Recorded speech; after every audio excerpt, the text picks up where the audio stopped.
ser menos poluente, o gás natural pode se tornar uma ferramenta de transição para a economia de baixo carbono. Era exatamente o que a gente estava falando no bloco anterior, quer dizer, o quanto a utilização do gás natural pode ser também menos poluente. Para a indústria é também uma ferramenta para essa transição. Como é que está sendo visto, principalmente nessa questão das novas políticas acontecendo, como é que está sendo visto isso e os investimentos estão sendo feitos também para essa transição? Mais uma vez, né, acaba tendo um potencial enorme para o uso do gás natural que acho que não é aproveitado. Hoje, se a gente olhar para o parque industrial, cerca de 3 mil indústrias utilizam o gás natural. O consumo hoje residencial está na faixa de 3 milhões de usuários. Estamos falando de um mercado de 210 milhões de habitantes. Então, veja bem, os estabelecimentos hoje, cerca de 40 mil só utilizam gás natural.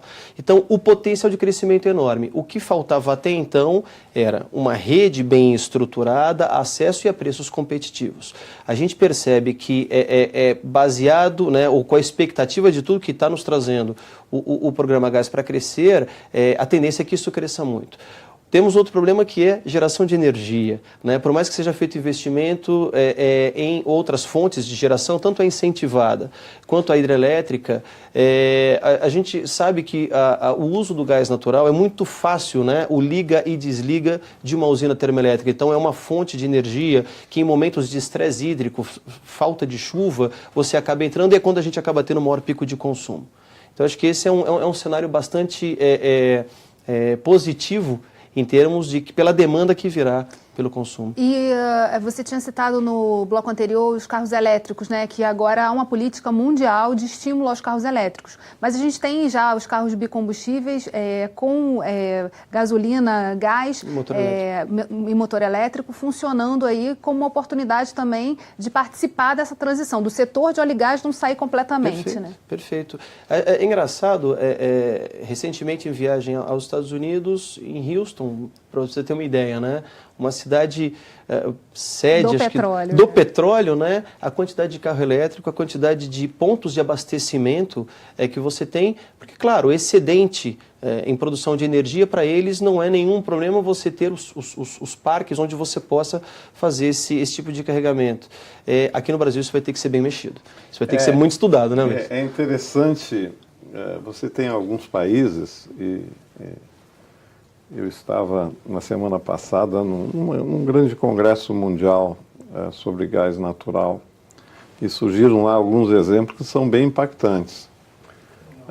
25% da frota de carros da Noruega já é baseado exclusivamente em eletricidade, dado número 1. Dado número 2, 50% dos carros vendidos no ano passado são elétricos. Evidentemente vai demorar isso a chegar no Brasil.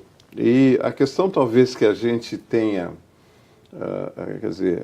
a gente entender e reconhecer a importância do gás natural como combustível de transição, em primeiro lugar, a questão da energia renovável, que é o que a gente está vendo aí como grande tendência, tanto solar quanto fotovoltaica.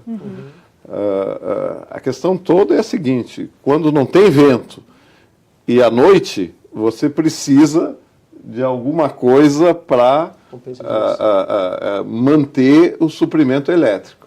E aí o grande papel do gás natural. Ou seja, ele é exatamente o combustível de transição, porque ele complementa essas fontes de geração. Mas é muito importante a gente ter também a consciência que o gás natural vai estar presente entre nós nos próximos 30 anos de uma forma muito intensa. Então, talvez a gente falar em combustível de transição seja uma subestimação desse papel. Que ele vai tomar primeiro o mercado e depois ele vai continuar a se perenizar. Exatamente. Agora, seria um combustível, vamos dizer, de destinação, um combustível fundamental O que a gente está falando, na verdade, é da possibilidade da tomada de um mercado que ainda não existe, que vai ser potencializado, está sendo construído a partir dessa legislação. O que a gente precisa fazer em paralelo nos estados, porque a gente está falando de legislações federais, né, que impactam e são discutidas em Brasília. Mas em nível estadual, pensando nesse potencial, na oportunidade que a gente tem desenhada para o estado do Rio de Janeiro de aproveitar essa onda do gás. Como é que o que precisa ser feito em nível estadual? E como é que vai ser o trabalho, o desafio do IBP, da indústria, de dialogar com o legislativo, com as forças políticas? No nível estadual, o mais importante é permitir aos consumidores terem acesso direto ao gás natural. Já existe na legislação, legislação estadual, a figura do consumidor livre.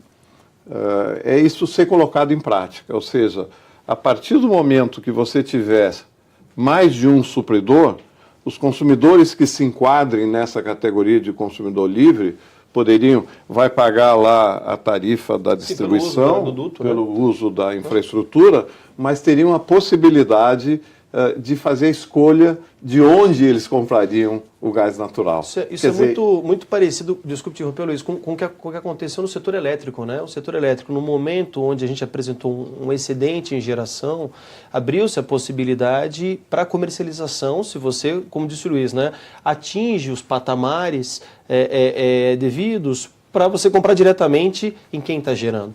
Hoje você está mais previsto, inclusive, na regulação estadual, Perfeito. Que é o regulador estadual que estabelece. Então, isso é um ganho para os consumidores espetacular, porque permite um aumento de competitividade e uma condição de aquisição de compra do gás natural de uma forma mais competitiva. Ou seja, ele deixa de ter apenas a opção da distribuidora e passa a ter a opção de todos os produtores e cria-se um mercado, efetivamente. Tem um dado interessante, Isa, acho que vale a pena a gente explorar. Cerca de 15 anos atrás, eu estava fazendo um estudo, tese de mestrado, aquela coisa toda, e junto com o grupo a gente chegou à seguinte conclusão, né? A população mundial, se a gente faz uma avaliação da virada do século XIX para o XX, pegando o ano de 1900, para o final do século passado, ela cresceu, acho que 6 vezes, de 1 a 6 bi, né, 6 bilhões de pessoas. O consumo de energia per capita ele cresce 15 vezes. E isso a gente ainda não estava vivendo esse momento do boom tecnológico, consumo de energia. Se pegarmos esses últimos 20 anos e fizermos o mesmo comparativo percentual de crescimento da população versus consumo por demanda de energia, qualquer um hoje carrega o seu celular, um laptop, quer dizer, uma quantidade. Então existe uma demanda de energia muito grande. Por isso que eu corroboro com o que o Luiz disse. Eu não sei se o gás natural sendo pensado como um combustível de transição, senão ele veio e para isso precisa de um marco muito bem amarrado, né? Em 2008, o IBP fez um grande debate, um diálogo sobre o Rio além do petróleo. A gente está falando aqui do gás natural, que está dentro da indústria do petróleo, é algo produzido junto.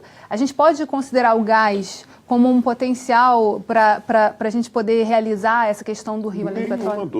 Nenhuma dúvida. Quer dizer, como o gás que nós temos no Brasil é fundamentalmente gás associado, é algo que nós vamos ter que resolver. Quer dizer, um dos caminhos é exatamente esse programa Gás para Crescer, que foi o objeto da nossa discussão desde o início. Bem, infelizmente o programa chegou ao fim. Obrigada, Luiz, obrigada, André, e obrigada a você, telespectador, que acompanhou a nossa programação até aqui. Aproveite para se inscrever no nosso canal do YouTube. O endereço está aparecendo aí na sua tela. Você também pode enviar dúvidas e sugestões para o nosso e-mail rioinfoco@lerj.rj.gov.br ou para o nosso WhatsApp 21 98890 4709. TV Alerj, o canal do Povo Fluminense. Até a próxima.